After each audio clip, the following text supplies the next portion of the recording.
আজ মনসা পূজা উপলক্ষে চলে গিয়েছিলাম আমার বান্ধবীর বাড়িতে। ওদের বাড়ি হচ্ছে বারাসাত 5 নম্বর প্ল্যাটফর্মের কাছে। খুব বড় এই মন্দির, মা মনসা খুব জাগ্রত। ওদের বাৎসরিক এটা পুজো।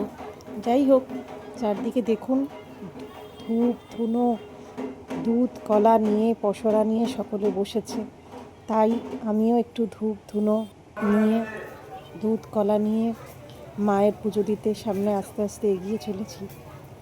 মায়ের পুজো দেওয়া হলো, এরপরে চারদিকে এত ভিড়, সে দাঁড়ানো যাচ্ছে না, এত ভিড়। খুব ভালো লাগছিল চারদিকে পরিবেশটা। তারপরে ওদের মন্দির চাতালে একদম ভেতরে ঢুকে, আমার বন্ধু তো, তাই জন্য আমাকে একটু স্পেশাল খাতিরই করেছে। যাই হোক, মন্দিরে মায়ের দর্শন আপনারাও করুন, আমার সঙ্গে দেখুন।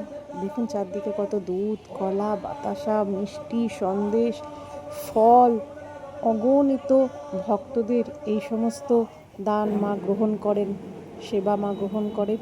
তারপরে দুপুরে ধোকার ডালনা, মাছের কালিয়া, ডাল, এই সমস্ত সহযোগে ভাত টাত খেয়ে মাকে দর্শন করে বাড়ি এলাম। ভালো রেখো মা।